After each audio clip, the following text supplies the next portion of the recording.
What's up? I'm Sean, host of The Gray Area. For the show this week, I'm talking to the philosopher Myisha Cherry. She wrote a really interesting book not too long ago called The Failures of Forgiveness. We talk about that.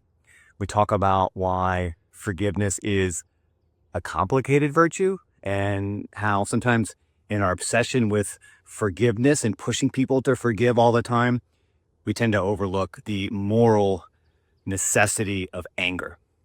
It's a great book. It's a great conversation. She's fantastic. I enjoyed it. You will too. Check it out, and I'll see you next week. Myisha Cherry, welcome to the show. Thank you so much for having me. I think it's fair to say that our culture treats forgiveness like an inherently virtuous thing, right?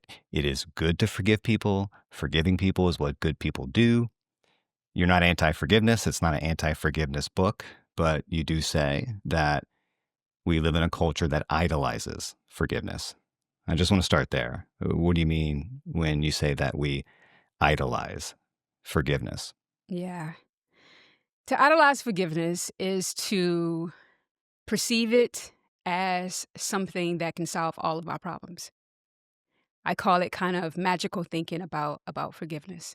I think it's unique, particularly for our particular culture, right? American culture, we love happy endings. I hate investing time in a novel in which it doesn't end right, end on a Hmm. happy note.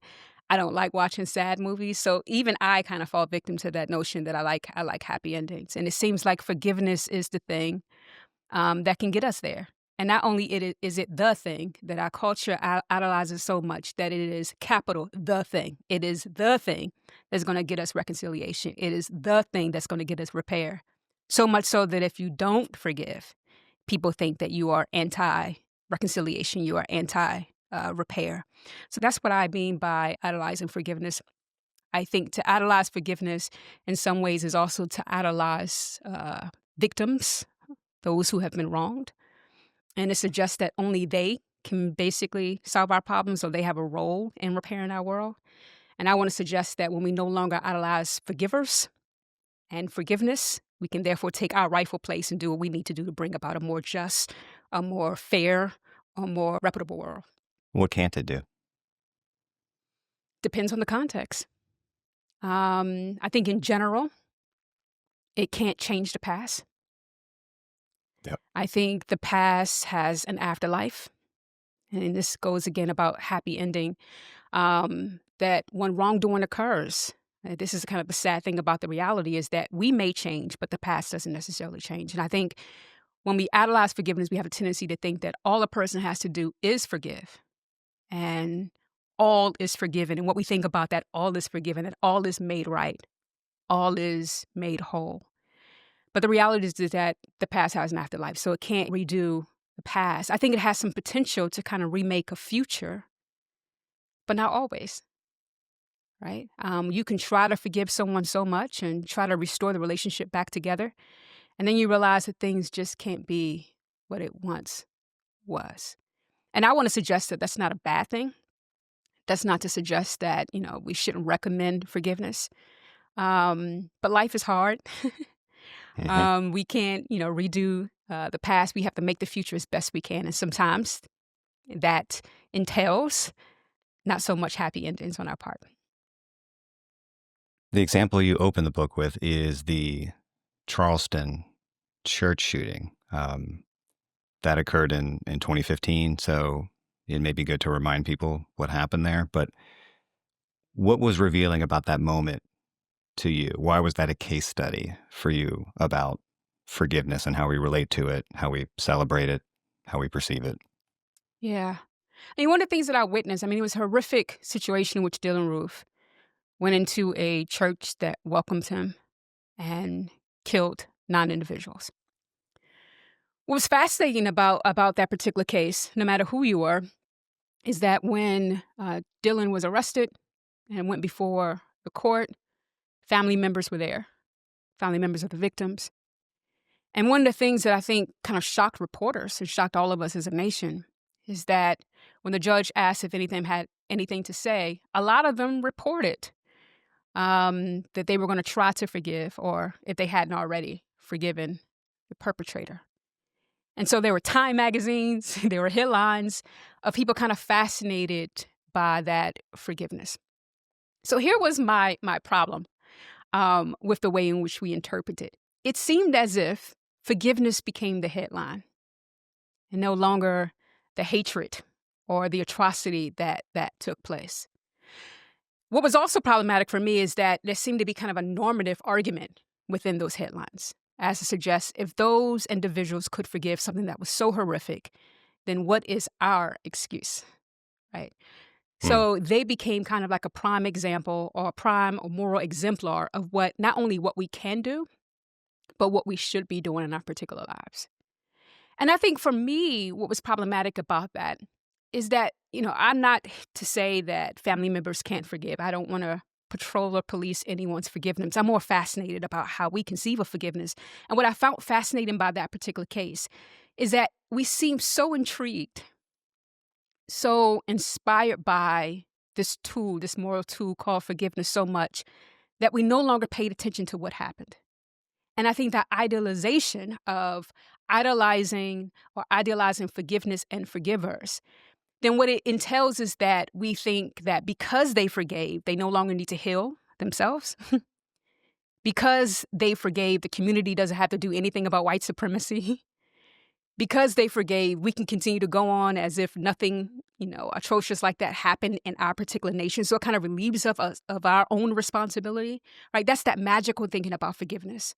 It also has a tendency to suggest that it was so easy for them to do it, right? They did it so easily. And as it suggests that the atrocity that happened wasn't that harmful for them. So it was these ideas, whether they were implicit, explicit about the forgivers and also about forgiveness, that I found extremely, extremely problematic. Now, here's the interesting thing, that it wasn't just Dylan Roof shooting.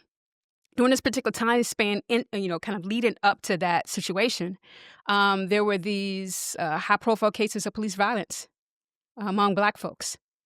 And what we had was press conferences of their family members. And what we found was that reporters, in almost all of the high-profile cases, if you look at the archive, is that reporters always ask the question. It seems to be kind of this ritual happen. And the question was as follows: can you find it in your heart to forgive? So it was this obsession about, why are you introducing forgiveness before the bodies are buried, right? And it had me thinking that, oh, wow. So they really think that forgiveness can really solve this problem. And so I wanted to dive deep into why they think this is the case and what we need to do differently. Well, there is a religious view Yeah. of forgiveness as an act of grace, right? And this is what we saw in the victims in Charleston, right, who were Christians. Now, I don't know that I'm capable, or yeah, I do. I'm almost certainly not capable of that kind of grace, but I do admit to, as you were just saying, being amazed by it. And, I'm just being honest. Maybe I shouldn't say this, but when someone like Dick Cheney dies, who just did, my first thought is he had a lot of blood on his hands. Man, I don't forgive him for that. I don't think he deserves forgiveness for that. Does that make me a bad person? I don't know. Maybe. A certain kind of Christian might say that it does. What do you think, Professor? Am I a terrible person? So it goes back to what you said earlier about people conceiving of forgiveness as a virtue. And anytime you conceive of it as a virtue, then unforgiveness will always be a vice of some sort. Now, one of the things that I believe is that if forgiveness was a virtue, it would simply suggest that if you don't forgive, not only will unforgiveness be a vice, but there's something that you're doing. There's something that's occurring. There's something that's happening that will make it the case that it becomes a vice. As to suggest that if I don't forgive, then I'm going to engage in revenge for my neighbor. If I don't forgive, then I'm going to cut someone's throat, right? So therefore, you got to forgive so you won't do all these other kind of vicious activities. But I think that just because you don't forgive or you decide to, not forgive Cheney doesn't necessarily mean that you're going to engage in all this kind of vicious and problematic, morally problematic behavior, right? Also, I think that particularly when it comes to cases of these high-profile cases of police violence or whether that's racial kind of situations, this suggests that if certain individuals, particularly vulnerable people, don't forgive, then they're going to riot in the streets or whatever the case may be, right? I don't think that's the case. And because I don't think that's the case, then I think that there's nothing that is done wrong when one decides not to forgive. Yeah, I mean, Cheney may not be the best example. It's not like he personally wronged me, but I think he got a lot of people killed, and that feels like an injustice. The Dylan Roof case is interesting for a lot of reasons, and I don't quite remember this, and you will if I'm wrong. Was he ever remorseful at any point? Did No. he actually ever apologize? Or if I recall, he did the opposite, right? He had an opportunity and refused. And said nothing. No. Does it ever make sense, given your understanding of forgiveness, to forgive someone who doesn't want it, who hasn't apologized, who doesn't have any remorse? Well, it depends on what your goal is, right? So I take it, a lot of people like to think that forgiveness has one goal, and that's reconciliation, and we continue our relationship back up again, right? But in the case of Dylan Roof, they had no relationship with him. So, of course, that couldn't have been the goal, right?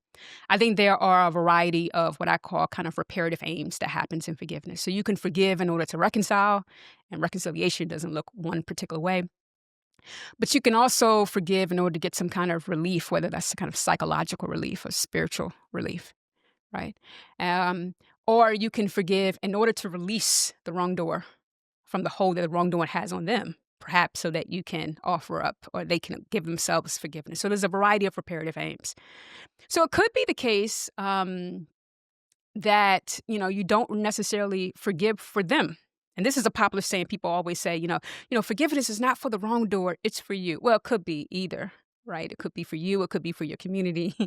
It could be for the wrongdoer. So I think there's a variety of people that forgiveness can affect. There's a variety of aims that affect people differently. So you needn't always do it for the forgiver. You can just do it for yourself. And if that's the case, then it doesn't really require apologies in order for you to forgive. Now, here's the thing. Apologies does indeed make it easier, right? Yeah. It lets us know, particularly if your goal is reconciliation, you probably want the person to apologize, because if you want to continue a new relationship with them, you need to make sure that they're in a good position not to redo the harm, right? So apologies would be necessary. But particularly in the case of Dylan Roof, like I said before, they didn't have a relationship with him prior, so reconciliation wouldn't have been the goal. And so someone might say that, hey, their forgiveness makes perfect sense. They did it for themselves, right? So they won't be haunted by this wrongdoing.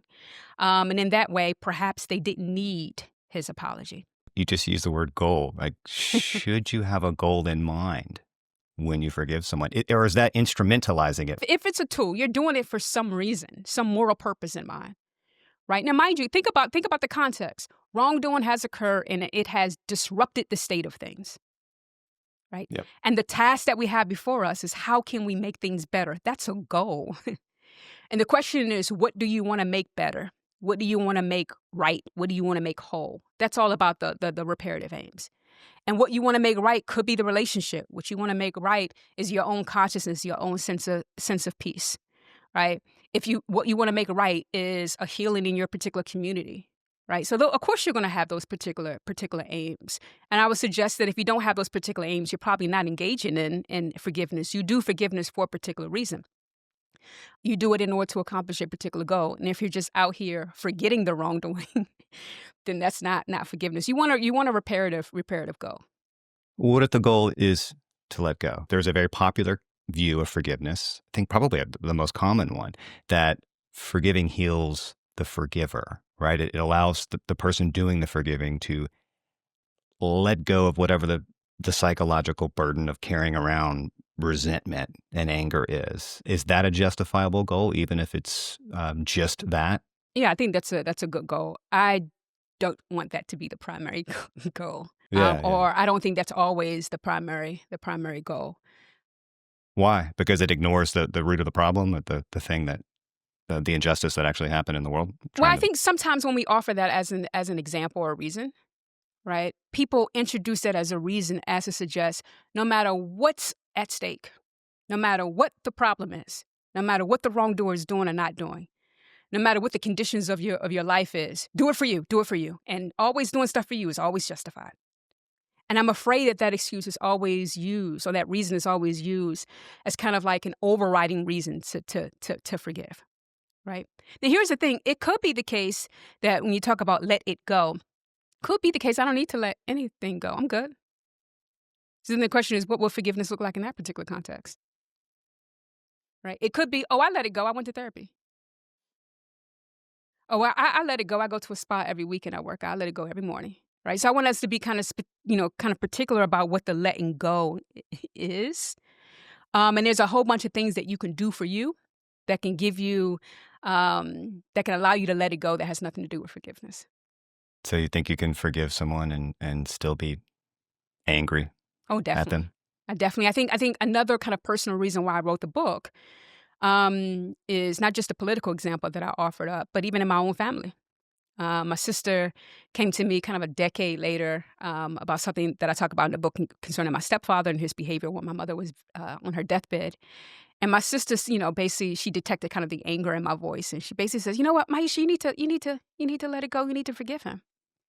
And at first, I was offended, um, because I didn't want to be kind of perceived as an unforgiver. And then I thought about it a little bit more, and as a philosopher, I kind of did my research, and then I arose out of that. And I basically said to myself, I have forgiven him. My forgiveness just looks different from my sister. For my sister, she let go of resentment for the purpose of reconciliation. And for me, the anger is still there. I can't do anything about that. So then the question is, okay, how do I know I have forgiven? Well, I no longer have hatred towards him. I let that go just out of the memory of my mother and just a kind of reparative aim for my family in general. But the anger is still there. Sometimes I feel it more strongly than I used to. Sometimes it's not there. But just because the anger remains doesn't mean that the forgiveness hasn't occurred. If I engage in a kind of moral practice, that is, I let go of hatred, and I did it for myself as opposed to reconciling in the relationship, I have forgiven. Can I ask what he did? While I my just mother I had to was ask. while my mother was dying, he basically brought another woman into the home. So he basically cheated on my mother as she was dying on her deathbed. And we found out, my sister and I found out about this. And he asked for my forgiveness, the funeral, the day of the funeral. And I remember telling him, and I say this in the book, at the time, I just felt like forgiving him just wasn't kind of like the goal for that particular day. Mourning my mother's death, honoring her memory was more important. And so I basically said to him, you need to reconcile with you and yourself and your God in relationship to this, but I have nothing to say. But I know that I have forgiven him. I no longer hate him. That was the emotion that I had, was hatred. And that is what I let go. And the anger is still there. It is what it is. I can't control that. But I did make an intention not to hate him. How do you distinguish hatred from anger, or anger from rage, or rage from contempt?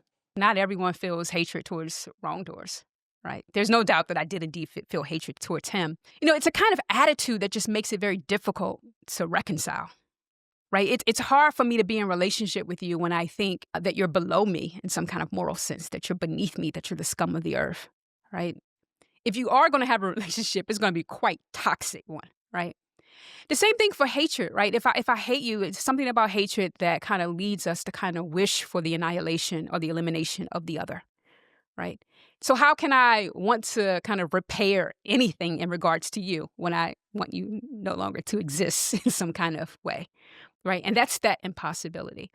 But one of the reasons why I suggest that you can still probably have anger is that anger suggests that, you have judged that a moral wrong has occurred. In relationship to people, it suggests that, whoever the victim was, you value them. So I valued my mother. I felt that she deserved so much more than his treatment of her in her last final days. And it's also a demand that the person just do better in some sense, right? It calls for, it's a kind of protest to suggest, I don't like what just happened and you need to do better. Because I continued to value my mother after she was gone. Because, even as I talk about this with you, a part of me still gets angry because what he did was really, really wrong. Those judgments are still there, and that value is still there. And the hurt that he incurred on our family, it's hard for me to forget that. So that's why the anger is there. And sometimes, like I said, it rises, it falls, but it's still there. But I can still say, because I let go of the hatred and contempt, I have indeed forgiven him. And I have not decided to seek any kind of revenge and destroy his life, because you don't even know his name, so I'm not destroying his life. So I haven't done any of that other stuff. Yeah. And yeah, my account allows for that because it's just so multidimensional and so broad. It's hard for us to hold the idea in our head that forgiving can include both letting go and staying pissed off. Yeah. But maybe the problem here is that we keep thinking of forgiveness as one thing when in fact there are different ways to forgive and different kinds of forgiveness. It doesn't just have to look one way, although I guess we want it Yeah. to, because we want to see everything as simple and linear. But forgiveness ain't like that. It's a Yeah. process, and it's bumpy and Yeah. complicated. I hate to let it go so much, Sean. You have no idea. Because not only do Oh we no, think lean into it. Say more. Yeah, not only do we think that the it is the letting go of anger, and as I just said, you needn't let go of anger. Sometimes it remains with you because of the judgments and the values that you still have. But It's another real. time we think that the let it go is the memory, and the hold that the past has on us. Right. And so when people say let it go, they're basically saying stop holding on to the past. But like I said a few minutes ago, Right. the past holds on to us. That's just the aftermath of wrongdoing. Right? That's exactly what wrongdoing does. It puts a hold on us. It doesn't disappear. It doesn't go away. It remains with us. And so when people say let it go, this whole notion of forgive and forget, because that forgetting thing is important, you can't forget the past. Right? It stays with us. So it's not just the kind of cognitive memory, but it's also the traumatic memory that it has on us. Wrongdoing changes us. You talk to anyone who's ever experienced trauma, it changes us. It changes our biology. It changes our future relationships. It changes how we perceive of the world and perceive of ourselves. And so you can't let it go, right? But what you can do is try to repair your life for the future as best you can. And that will never look whole. That's what you can do. What you can do is make people accountable and responsible. What you can do is stop rushing people to forgive. Support for this show comes from Shopify. Maybe you've been thinking about starting a business, but you're waiting for the stars to align to actually do it. Shopify wants you to know that 2026 is your year, and they can help. Shopify gives you everything you need to sell online and in person. Millions of entrepreneurs have already made this leap, from household names to first-time business owners just getting started. Shopify gives you all the tools to help you easily build your dream store.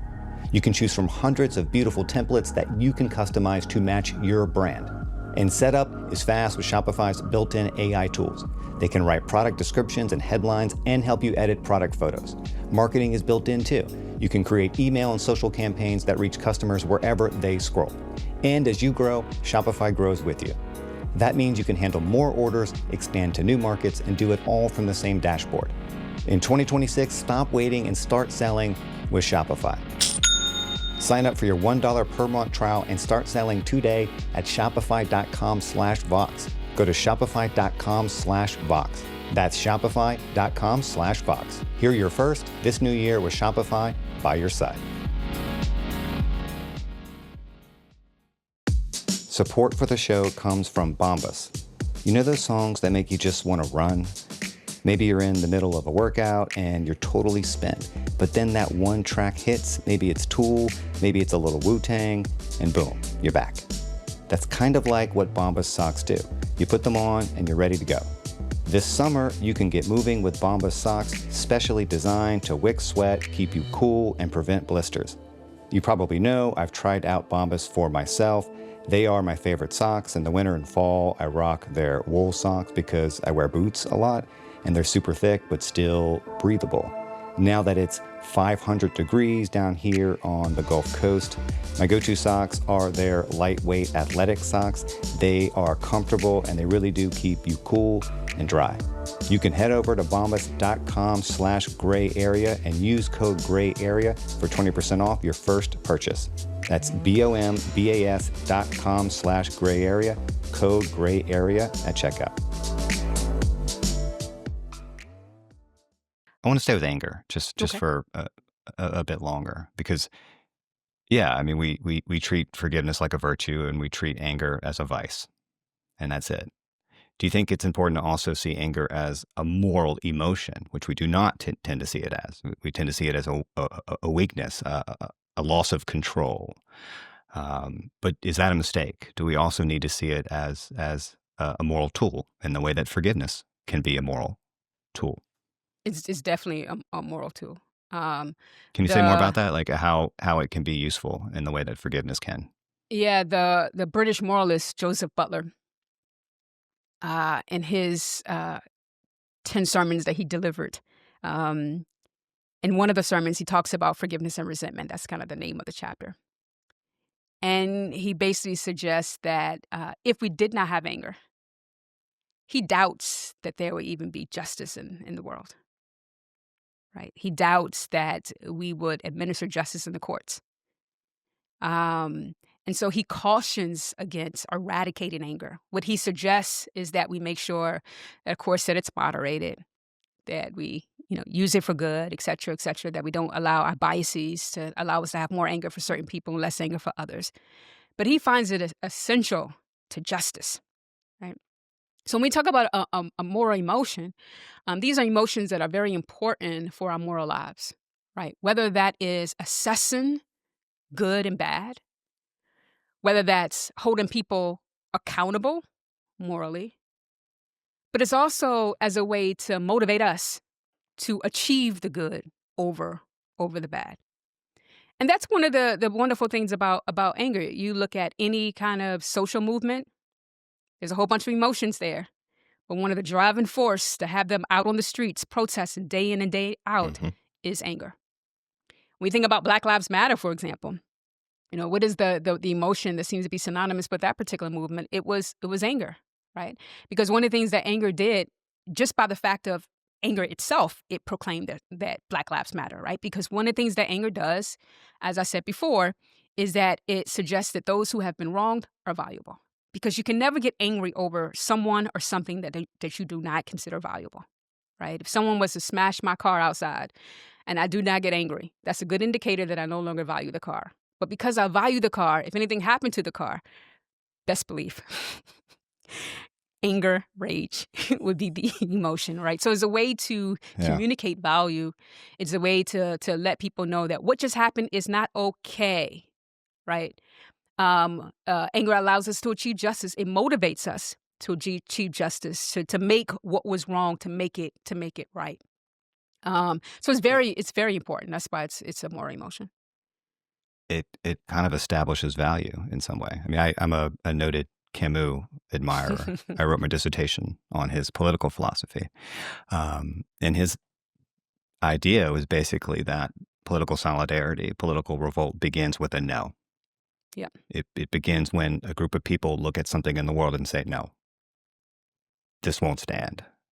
You've crossed a line and offended something like fundamental in me as a human person. And that's not okay. And that's anger. I mean, Hmm. that's the beginning of the creation of a political community, really. Um, and it's hard to imagine that being possible without something like anger or some adjacent emotion. But seems about right.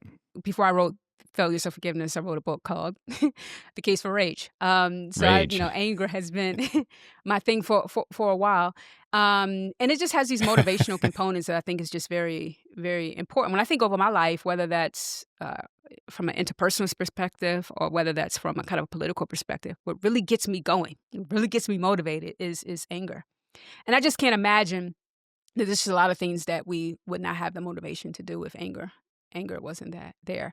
I would also suggest people have a tendency to think that when anger is there, there's no other kind of positive emotions that tags along. Right.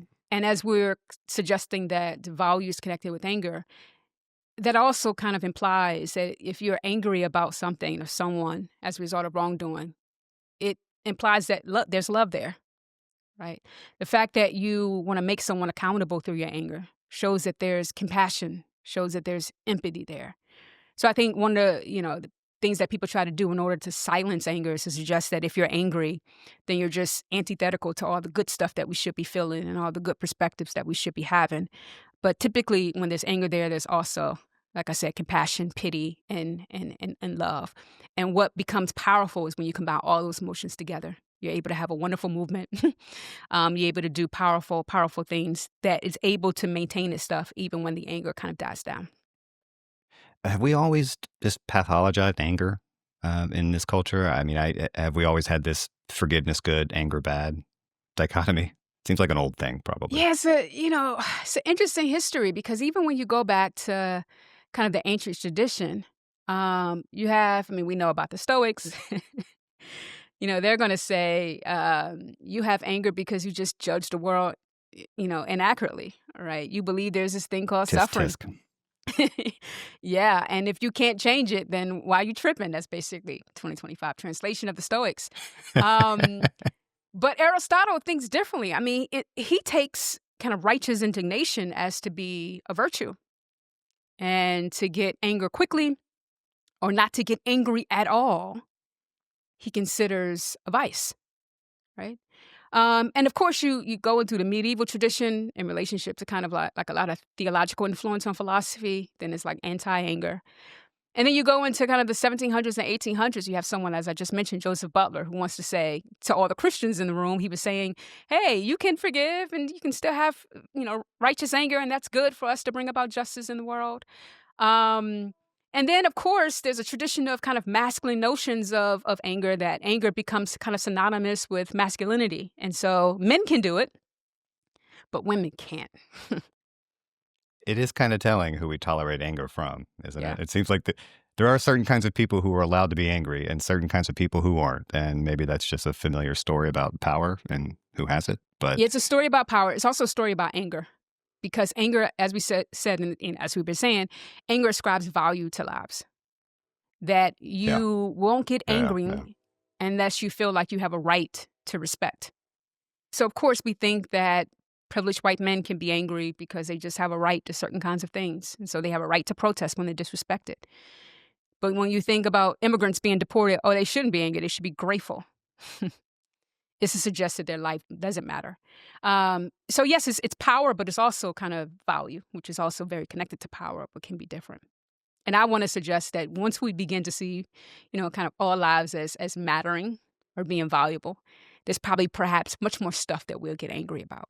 Is there a danger in valorizing anger too much to the point that it does become more destructive and less constructive? Yeah, so I'm Aristotelian in this regard, right? So I think that too much of anything is problematic. Yeah. Also think that too little of anything is also problematic. And the challenge for us, according to Aristotle, is to try to find that sweet spot. It's always a challenge as human beings, trying to find that sweet spot, right? So it's getting angry at injustice. It's deciding to go out to the protest, begging your politicians to change things. And then just making sure that you're not motivated to like take a gun and do some things you probably will regret. Right. That's always the thin line that we're trying to challenge there. But I think that can also happen with love. I think it can also happen with compassion. So if you love people too much, like excessively, then it may be a great indicator that you're probably perhaps taking their autonomy away or thinking that you know what's best for them. Or it may lead you to excuse their behavior, right? That's just doing the most. So the challenge is to find that sweet spot, right?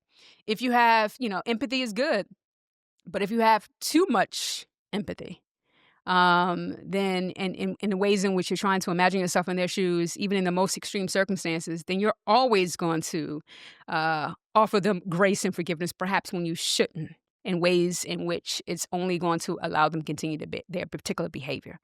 So we like to beat up on anger and suggest, well, too much of, will be problematic, but too much of anything, too much of any emotion, too much of any attitude is problematic. A lot of what you're describing sounds a lot like what people call restorative justice. The idea that justice isn't merely or shouldn't merely be about punishment, that it's also about repair and accountability. How does forgiveness fit into that process? Yeah, that seems to be the ultimate goal, or the goal that we should be aiming for, right? So after wrongdoing, it's not that we, want the person to suffer, or we should make the person suffer, right? We're trying to figure out how we're going to recover. What is the future going to look like? And we really mean that, I think, as human beings, in a very kind of moral way. in a very kind of healing way. So in that way, our interpersonal life is quite different from the criminal justice system, for example. And it depends on who's trying to get what kind of justice, right? So if we go back to the Charleston case, there's no doubt that the family members got up to suggest that they were going to forgive. But at no point where they were like, release him out of jail. Allow him to start over, right? They still wanted the Yeah. justice system to do what it needed to do. But they also wanted to recover and relieve themselves from the hold of the wrongdoing. We definitely have a problem in the United States with the ways in which we administer justice. There is no restorative stuff happening, not on scale.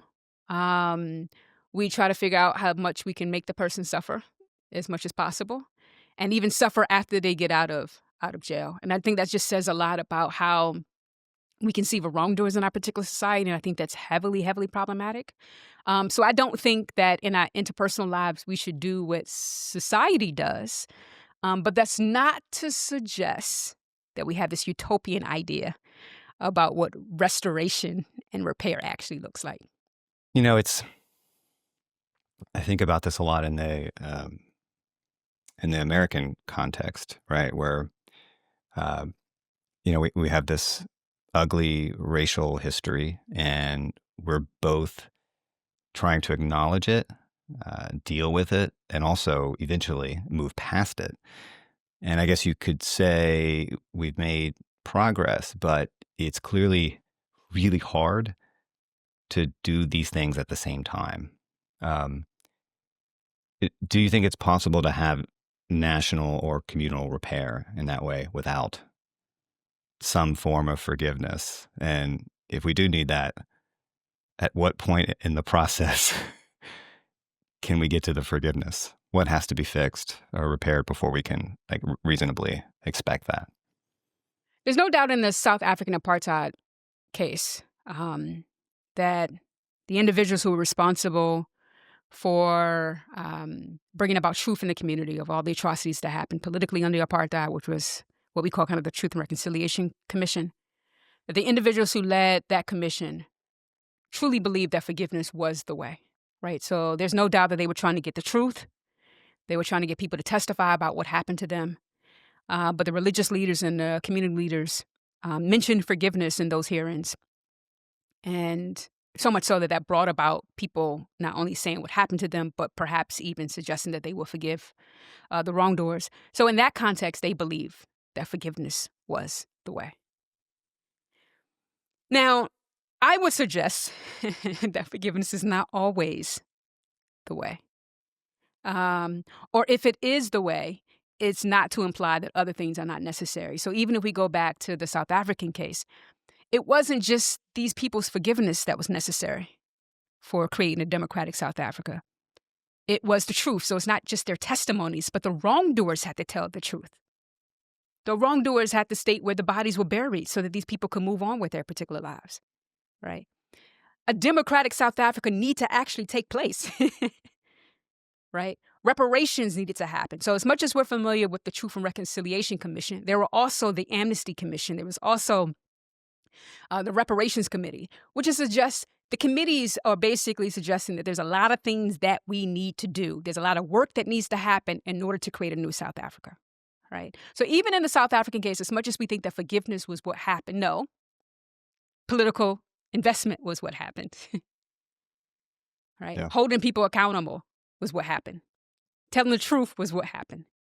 Repaying and restoring people financially was what happened, right?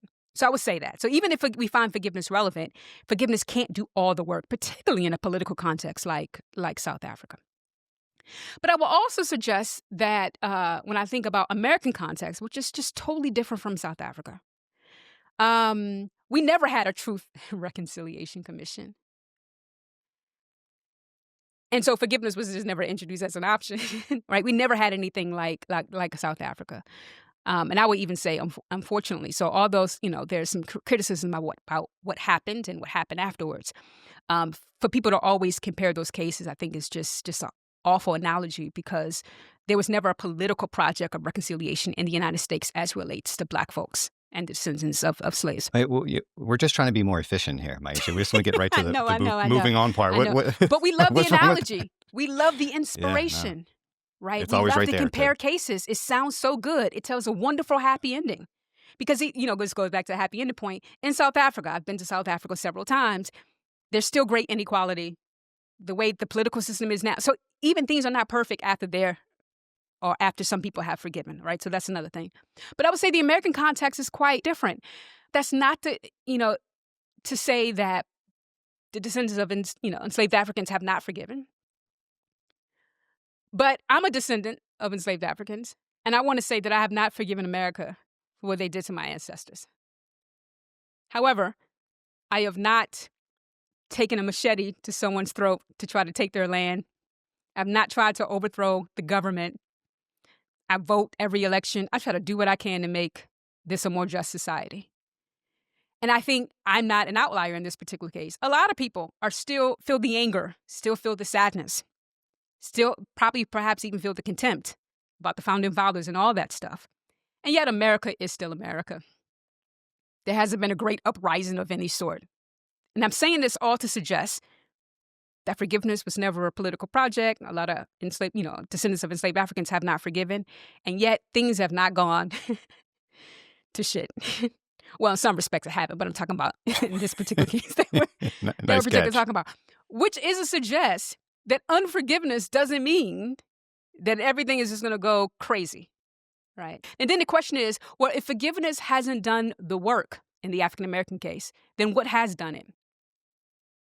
Love for justice, love for democracy, self-respect, wanting to pick up the legacy and wanting to respect the labor that our ancestors did do and what they fought for and what they believed in, and trying to continue that particular legacy and continual righteous anger. So that's why I think those two particular cases are examples for me of, even if you have forgiveness, you need more stuff to make things right. And even if you don't have forgiveness, there's other tools, social tools, moral tools, that can still make it the case that we can still live again or begin again. Well, you said forgiveness isn't always the way. How do you know when it is? And how do you know when it ain't the way? You try. There's a lot of people who have tried to forgive, and they realize that even in the midst of them trying to forgive, they just can't do it. So I would say, and just one of the things that I echo in the book, is that it doesn't hurt to try. And trying, you realize if you could actually forgive or not, because forgiveness is not always guaranteed. There's situations, circumstances, and dispositions that would just make it the case that you can't achieve forgiveness, or at least the aims of forgiveness. But it's also just that you can really forgive, and it just doesn't go back the way that it was, or you're just unable to build a new life with the person that you've forgiven. But you wouldn't know unless you tried it. Support for today's show comes from GiveWell. GiveWell is an independent resource that offers transparent research about great giving opportunities. They've spent 18 years researching global health and poverty alleviation, and they only direct funding to the highest impact opportunities they've found. The Boston Globe even called GiveWell the gold standard for giving. Here are some examples of what donations to GiveWell's recommended charities can achieve: bed nets and preventative medication to reduce outbreaks of malaria, vitamin A supplements. Vitamin A deficiency leaves children vulnerable to infections and can lead to death. Distributing vitamin A can reduce deficiencies and save lives. And cash incentives for routine childhood vaccines. Over 150,000 donors have already trusted GiveWell to direct more than $2.5 billion. And according to GiveWell, evidence suggests that these donations will save over 300,000 lives and improve the lives of millions more. You can find all of the research and recommendations on their site for free. To make a tax-deductible donation today, go to givewell.org and pick podcast and enter gray area at checkout. Make sure they know that you heard about GiveWell from the gray area. Again, that's givewell.org to donate or find out more. Support for the show comes from Hims. According to the National Institutes of Health, as many as 30 million men in the U.S. experience ED. The good news? Hims makes getting access to treatment simple, so you can feel like yourself again without the stress or awkwardness. Through Hims, you can skip the guesswork and get access to care that actually fits your lifestyle, straightforward, stress-free, and designed around you. And Hims brings expert care straight to you with 100% online access to personalized treatment plans. This isn't one-size-fits-all care that forgets you in the waiting room. It's your health and goals put first, with real medical providers making sure you get what you need to get results. To get simple online access to personalized, affordable care for ED, hair loss, weight loss, and more, visit hims.com/gray area. That's hims.com/gray area for your free online visit. hims.com/gray area. Actual price will depend on product and subscription plan. Featured products include compounded drug products, which the FDA does not approve or verify for safety, effectiveness, or quality. Prescription required. See website for details, restrictions, and important safety information. What does it mean to forgive in a political context? It's not one person looking at another person who wronged them and asking for forgiveness, or the other way around. How do you forgive a population or a community? These are abstractions. They're both real and imagined things. Yeah, this is good. And this is always a question that comes up, particularly when people kind of consider reparations, because reparations is just part of repairing the world and trying to restore. Right. And so this is always a relevant question. And usually the response is as follows. And this is quite distinct when it comes to South Africa and also when it comes to America. Is that, yes, those who enslaved Africans are no longer alive. Those who were in leadership positions are no longer alive. But the legacy of slavery still lives with us, right? And what I mean by the legacy of slavery is such that the same white supremacy that motivated or allowed people to ignore the suffering of Black folks still lives with us today. The policies that happened as a result of trying to deal with that particular population, whether that's the backlash of Reconstruction, et cetera, and the backlash of the Civil Rights Movement, there's a backlash right now. I mean, backlashes are part of or is a response and is therefore a part of that kind of legacy of slavery. And so although I was not enslaved myself, unfortunately, I am a victim of the legacy of slavery because it still lives with us today. Now, here's the interesting thing about why the case of America is unique in relationship to forgiveness. Because there's a legacy of slavery, it also suggests that there's something actively still going on. There's an active injustice that's continuing to occur, that's different from slavery but still exists. And because it is still active, for forgiveness to even be relevant right now is disrespectful, right? That's like asking someone who is stabbing you, can you forgive me? Why would I forgive you now? You're still stabbing me, right? It's not like you're still hurting me. Forgiveness is completely irrelevant. I need for you to stop harming me. And then perhaps we can talk about forgiveness later. So I think the American context is interesting because the harms, some people are in denial about this, but the harms are still happening. Disenfranchisement, the discrimination, the backlashes are still happening. And so from a kind of political perspective, forgiveness shouldn't even be on the table. The eradication of harm should be on the table.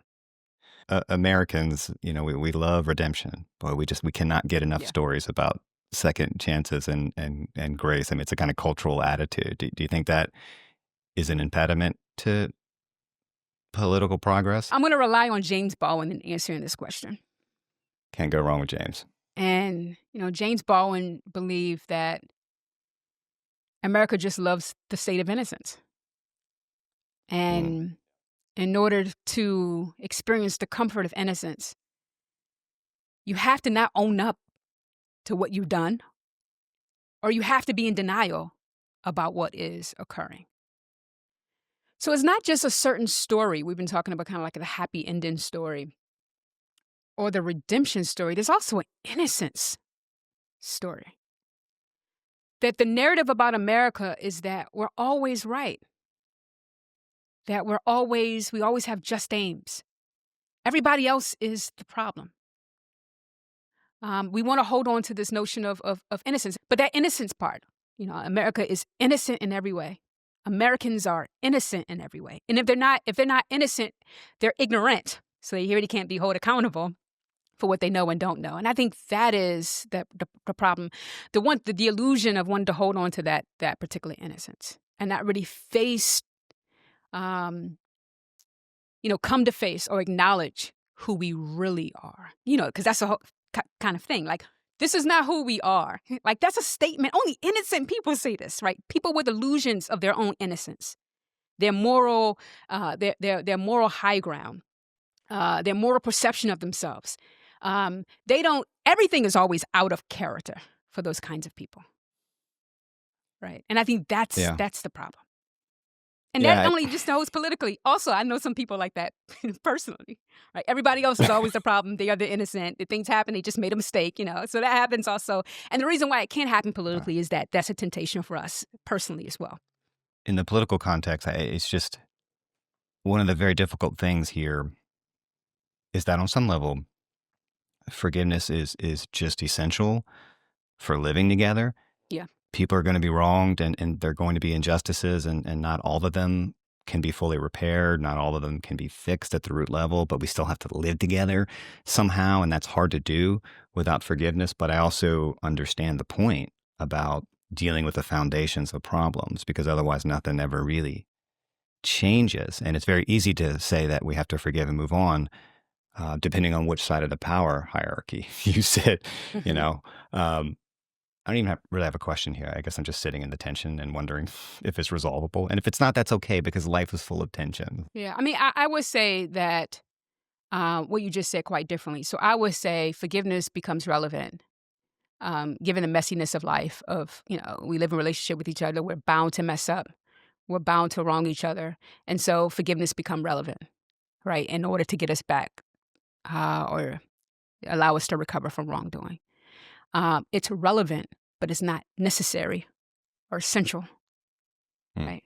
There's perhaps other things that we can do in order to repair our world. I will also say that in some ways, I'm glad that forgiveness is not necessary. I can change my attitude, I can change my emotions, or at least try to moderate them to a certain extent in order to achieve these reparative aims. It may be the case that I have a hard time changing my emotions or moderating my emotions. The trauma's too deep. And so that's just the reality of life, right? I can try to forgive and fail to. So what do we do? If forgiveness was necessary, that would be a problem for repair. And here's the good thing. Well, there's other things that can be done, right, to allow us to become whole in some kind of extent, right? So I want to make allowances is that, once we say that forgiveness is necessary, then we make it hard to explain cases in which people have tried to forgive, but they can't. And then are you saying that there's nothing that can be done for them? There's no decisions, there's no actions that can be made in their lives in order for them to recover in some kind of way? And I want to say, yes, it is. Right? So it may be the case they're unable to forgive, but therapy helps them out. Talking about their problems help them out. Because even when they try to forgive, they can't do it. And I want to say there's a moral tool for them. Thank goodness there is. I mean, you're making me sort of interrogate my own assumptions a little bit in real time, because I guess I've always thought that forgiveness was essential for political life, because how could it not be? But also in my political existence, I don't think I've ever really felt like I had to forgive anyone, right? It just really hasn't been a problem in my political existence. And so that made it easier for me to sort of flatten the problem in the way that it did. I see your point. Also could be some situations that are just unforgivable. But it doesn't necessarily mean that because the act itself is unforgivable, that we can't coexist with the person who perpetuated the wrong or coexist with their descendants. All right. Right. There's some philosophers who argue that you shouldn't forgive the unforgivable, right? That's another thing. And what the unforgivable is, I don't have an account of that, right? I don't have an account for that. And the reason why I don't have an account for that is when we say unforgivable for whom? Because even when you think about the great atrocities, there's some people who have been victims to those atrocities who have forgiven. And then there's other people who's been victims to the same atrocities who cannot forgive. And so that goes to show that, hey, it depends on a person. So it's not necessarily the act itself that's unforgivable. People forgive. And some people are able to. The conditions make it the case. Their dispositions make it the case. Their community makes it the case. Their faith makes it the case in which they're able to do it. And for other people, they can try, and it's difficult. Well, the book is called Failures of Forgiveness. We've been talking about the failures or the limits of it, but I do at least want to ask before we do go about the gifts of forgiveness. I mean, what are the best things about forgiveness? What can forgiveness do for individuals, for communities that really nothing else can? So I don't think it has anything unique. I think we have a variety of tools that we can use that can get us similar goals. And I think that's the powerful thing about it. But I would say that there's no doubt, I think, that forgiveness can be a way in order for us to repair our relationships. It can be a way for us to repair our broken hearts. It can be a way for us to reconcile with our own self. I mean, we haven't talked about self-forgiveness, but, in forgiving yourself is a way for you not to beat yourself up. It's a way for you to give yourself a second chance. And it's a way for you to learn from the past and begin again. And I want us to take advantage of the gifts.